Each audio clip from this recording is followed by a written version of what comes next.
Voltamos aqui com o vereador e pastor Paulo Monteiro. Gente, eu vou deixar depois no card os outros vídeos que tem história de superação, histórias hilárias.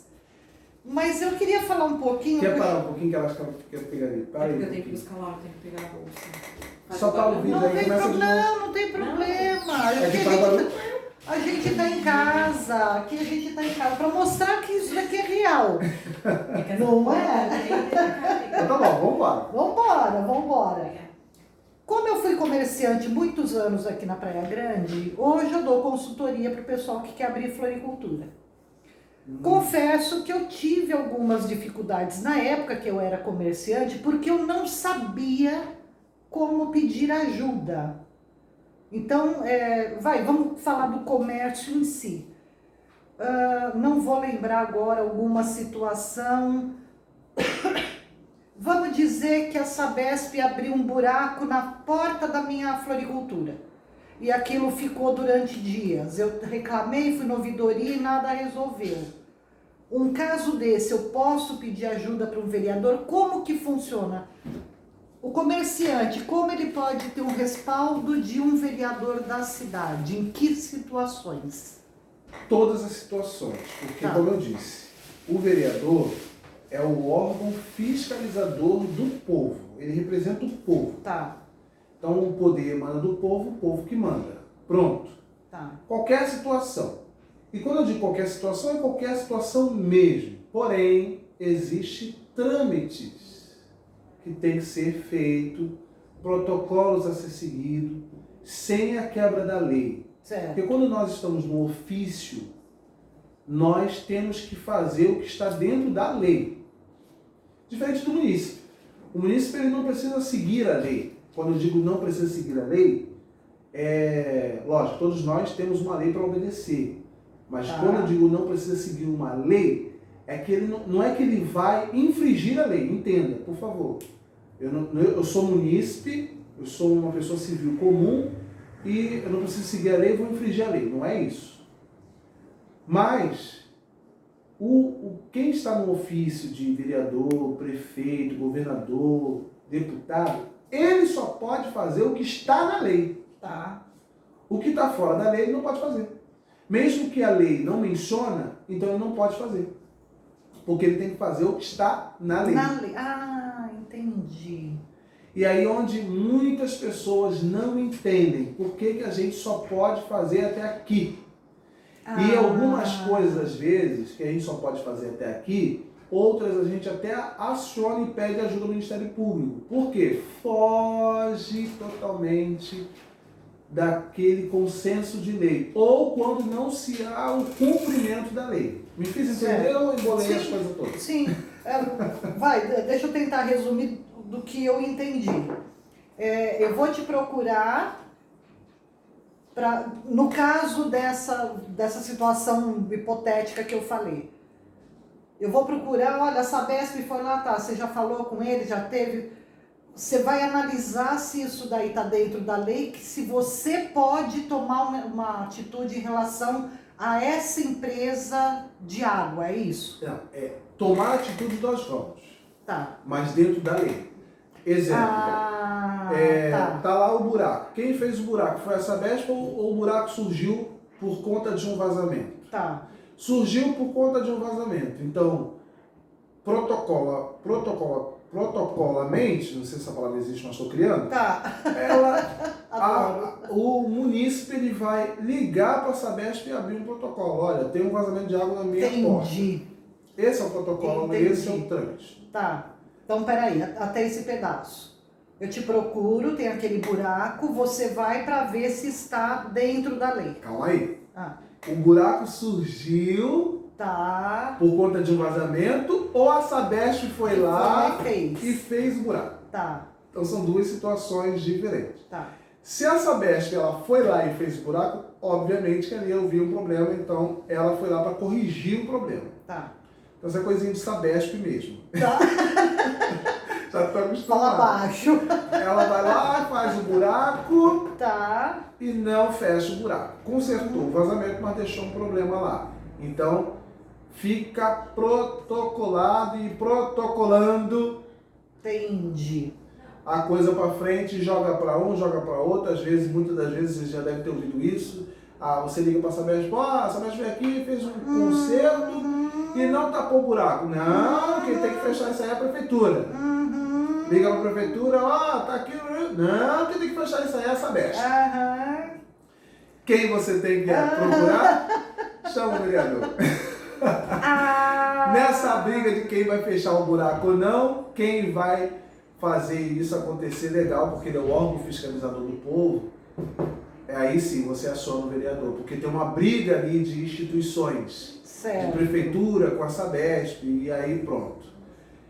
É a mesma coisa, muitas das vezes, quando acontece entre o legislativo e o executivo, vereador e prefeito. Eu ia perguntar. Porque quando há essa discórdia, mas é o vereador que tem que fazer. Não, é a prefeitura que tem que fazer. Aí a prefeitura fala, não, mas os vereadores têm que fazer. Quando há essa discórdia, quem entra no meio é o Ministério Público. Para dar o censo e decretar. Não, você que tem que fazer isso aqui. Então o vereador praticamente, numa visão ampla, não sei se eu estou me fazendo entender, é a mesma coisa quando acontecem essas coisas. Quando uma empreiteira joga para a prefeitura e a prefeitura joga para a empreiteira. Entendi. Então o vereador está ali e vai fazer a questão acontecer. Entendeu? Eu como síndica, se eu soubesse, eu já tinha vindo te procurar há anos, tá? Mas já deixar agora até registrado, eu tive problema com o pessoal que estaciona na frente do meu prédio, que é guia rebaixada. Te agradecer novamente em público que você foi lá, acionou os órgãos competentes, resolveu e detalhe, né, que o pessoal talvez não saiba, você está acompanhando todo esse processo, toda essa, como é que eu vou dizer, processo seria isso, né? Exatamente. Então agradecer mais uma vez pelo que você tem feito. E é o que a gente aqui, quando as pessoas nos procuram, nos acionam, a gente costuma e tomamos isso como via de regra. Chegou uma demanda, uma situação, uma solicitação para nós, deu a entrada, nós vamos acompanhar isso até finalizar. Por quê? Tem situações que a gente não conseguiu finalizar até hoje, mas não quer dizer que a gente não está acompanhando. Porque tem coisas que são crônicas. Sim. E aí, por exemplo, a pessoa está com uma doença crônica. Ela vai ser curada da noite para o dia? Não. Tem que ter um acompanhamento. Vai demorar um tempo. Até finalizar. A mesma coisa são algumas situações. Por exemplo, vou citar um exemplo que chegou até nós. Tem uma rua no bairro da Aviação, eu não me recordo o nome da rua, mas eu me recordo da situação porque a gente acompanha. Essa rua é um trecho bem pequeno que ela não tem asfalto. É até uma coisa assim surreal. Porque você vê a Praia Grande tudo com asfalto e um pedaço de uma rua da Aviação, do bairro da Aviação, não tem asfalto. Um pedaço, desse tamanho. E aí nós tomamos isso em 2021, final de 2021. Já estamos em 2023, essa rua não foi asfaltada ainda. Você está brincando. Mas a gente está lá, pedindo, cobrando, acompanhando. Aí eu pergunto para todos que me assistem e para a senhora que está aqui. Há quanto tempo essa rua não recebe asfalto? A Praia Grande tem 56 anos. Então nós entendemos que há 56 anos essa rua não tem asfalto. Então se ela não tem asfalto há 56 anos, é um problema crônico. Entendi. Alguma coisa aconteceu ali para ela não receber asfalto. É crônico. Mas isso não quer dizer que a gente abandonou o caso. Não. É crônico, mas existe uma saída e uma solução. Vamos em busca. Vamos estudar uma maneira, ver de uma maneira, da melhor forma possível, para que o poder público municipal, no caso a prefeitura, asfalte essa rua. O que está faltando? Eu não sei, eu tenho a impressão assim, né? A gente escuta as pessoas falarem, comentarem que político não faz nada. Por exemplo, nesse caso, não depende de você pegar o asfalto e ir lá e colocar. Você depende de uma empresa, de um órgão, de algo que está dentro da lei para ser feito ali. Exatamente. E aí, quando eu falo dentro da lei, é o seguinte, eu fui pesquisar. Tá? Porque como uma rua, há mais de 50 anos, ainda não foi asfaltada.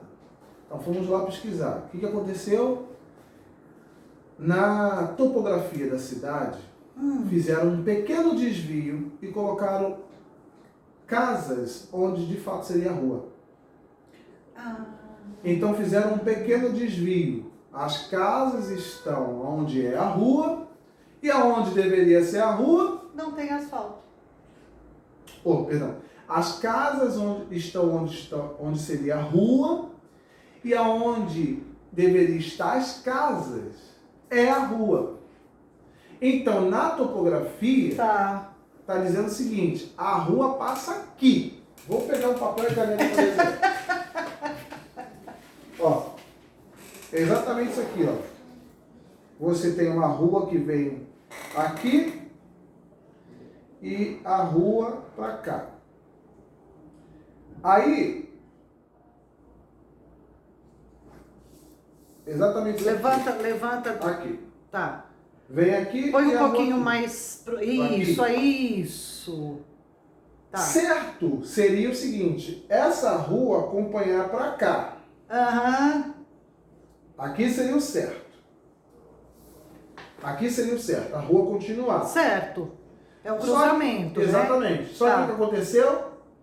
Fizeram casas aqui. Encheram de casas aqui. Aí na topografia não segue. Fizeram um desvio aqui. A rua veio até aqui. E fizeram um desvio para cá. Aí aqui entrou mais casas. E aqui ficou com casas. Onde seria a rua? Não é a rua. Tá cheio de casas. Tá. Aí fizeram um desvio para a rua vir para cá. Tá. Que não tem asfalto. E aqui onde seria as casas é a rua. Então, na legalidade, eles falam, não posso asfaltar onde não é rua. Entendi. A prefeitura diz, não vou asfaltar e não posso asfaltar o que não é rua. Tá. Para eu asfaltar, eu tenho que tirar essas pessoas da rua. Meu Deus. E aí sim eu vou asfaltar o que seria uma rua. Porque na topografia, na planta da cidade, isso aqui é rua onde estão as casas. E aí eu entendi, fui explicar isso para os moradores, mas aí eles alegam o seguinte, mas eu pago IPTU. Claro, você tem que pagar porque você está morando. Sim. Independente se você está em cima da rua ou de um terreno, você tem que pagar porque é terreno de uma situação só. Tá.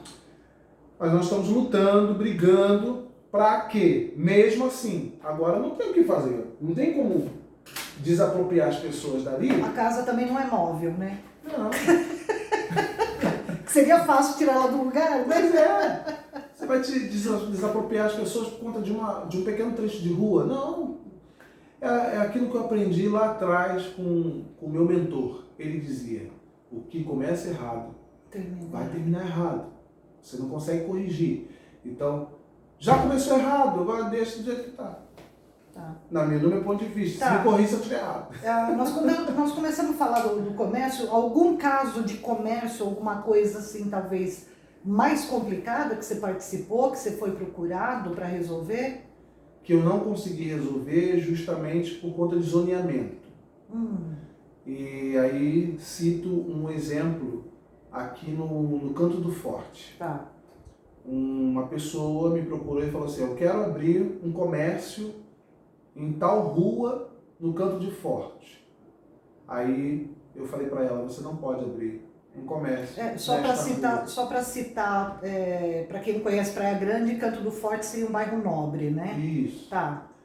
Mas não por ser nobre, porque lá tem comércio. Sim, sim. Mas justamente na rua onde ele queria abrir, ele não poderia abrir por conta do zoneamento. Lá, o zoneamento impede o comércio, ou seja, é uma parte somente residencial.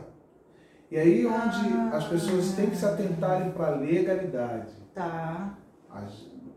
Quem está no ofício do poder não pode fazer o que pensa. Eu posso fazer tudo? Não. Eu só posso fazer o que posso. Eu só posso fazer o que está na lei. Então, tanto o vereador como o prefeito, ele vai seguir os trâmites da lei. Tá. E lá, se está na lei que não pode comércio, ele não vai colocar comércio. Pronto. Não adianta conhecer vereador, ser parente de vereador, filho de vereador. E aí você vai ter que mudar a lei. Como é que você muda a lei? Se lá tem um zoneamento que impede de comércio naquelas ruas, que é um bairro residencial somente, então vai ter que vir para esta casa um projeto para mudar essa lei. E para essa mudança de lei, nós somos 21 vereadores. Tem que ter a maioria. 2/3. Tá. A maioria tem que votar a favor disso. Entendi. E aí você tem que convencer, se somos 21, 14 pessoas.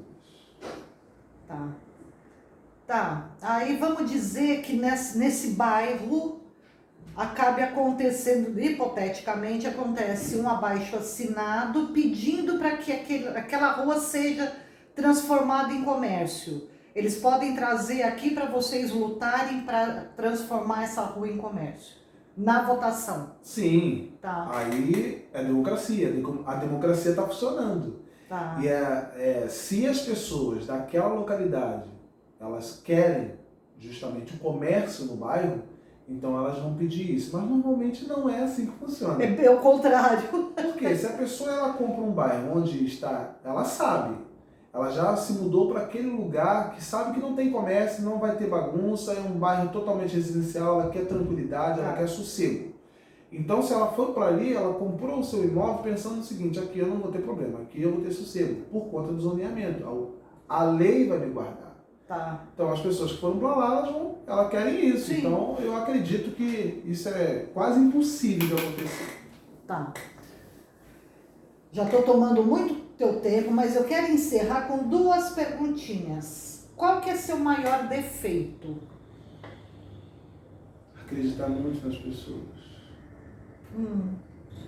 E eu não digo nem Eu que senti é um pouco de tristeza aí, ou de decepção, ou frustração. É porque eu já fui muito decepcionado com pessoas, mas isso não me impede de acreditar em outras.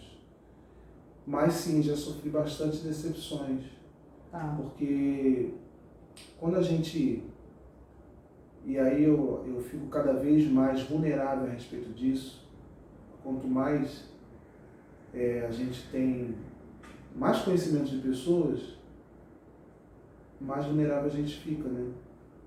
Então, eu acredito muito nas pessoas e às vezes as pessoas são aproveitadoras. E graças a Deus eu tenho uma esposa que me policia muito a respeito disso. Ela é o meu... Ela é o... Como é que eu posso falar? Ela é o meu... Tua bússola. O meu equilíbrio. Teu equilíbrio, tá. Por conta disso, porque eu acredito muito nas pessoas, muito. Se a pessoa falar assim, ó, vamos fazer isso e tal, aquilo vai acontecer isso, eu vou acreditar. E chego lá e vou quebrar a cara. Tá. Mas eu já me decepcionei. Como também já decepcionei algumas pessoas. A gente não pode ser assim, né? Mas eu sou assim e preciso melhorar. Esse é o meu defeito. E uma virtude ou qualidade? Vou usar o mesmo. Faz sentido. Tá. A minha qualidade é continuar Acreditando. Então, eu continuo acreditando, por mais que venham as decepções, eu continuo acreditando nas pessoas. Porque o mal da outra pessoa não pode mudar o bem que está em mim. Se ela agir de más intenções, eu não posso apenas pensar que ela está agindo de más intenções e eu também abrir uma caixinha do pensamento que ela está fazendo algo mal contra mim ou por mim e eu deixar de fazer alguma coisa por ela. Sim. E aí é difícil, porque se você... por exemplo, a gente conhece muitas pessoas que a gente quer fazer uma ajuda, a gente passou por isso aqui agora. Sim, participei da reunião. Mas se pessoas vierem com algumas segundas intenções de ficarem ricas, de se aproveitar da fragilidade das pessoas, ela vai me usar para isso. Tá, E eu não estou aqui para isso. entendi. Infelizmente, na política, posso falar? Pode, claro, claro. E aí é bom que as pessoas saibam, porque na política você tem sempre as duas vertentes. Sim. E você tem a oportunidade de fazer tudo o que você quiser. De maneira que ou você faz o que é certo, Tá. ou você faz o que é errado. Sim. Aí vai dar consciência, né? Exatamente. Eu quero te agradecer pelo tempo Obrigado. que você dedicou aqui. E para encerrar, eu queria que você encerrasse com uma frase de efeito, alguma frase que você gosta, alguma coisa motivacional para o pessoal que acompanhou aí esses 3 vídeos do vereador e pastor Paulo Monteiro. Eu vou citar umas frases que eu sempre uso para me motivar, tá? Eu espero que motive todos que estão assistindo e aonde chegar esse nosso depoimento. Sempre, sempre fazer para uma pessoa. Quando eu faço para uma pessoa, acreditando naquela pessoa, como se fosse a única pessoa, por exemplo, a senhora foi prova viva disso. A senhora chegou aqui, trouxe uma situação, uma demanda, e para mim a senhora foi a única. Entendi. Então é aquele momento, é aquela situação, é aquilo que eu vou viver. Se eu conseguir contribuir naquele dia para aquela pessoa, a única pessoa, eu já estou fazendo muito, bastante. Então, não é ganhar o mundo todo. Eu não consigo mudar o mundo inteiro. Não vou conseguir mudar o mundo inteiro. Mas se eu conseguir alcançar uma pessoa, uma só, é o suficiente. Não tenho nem o que dizer. Obrigada, de coração. Deus abençoe a todos.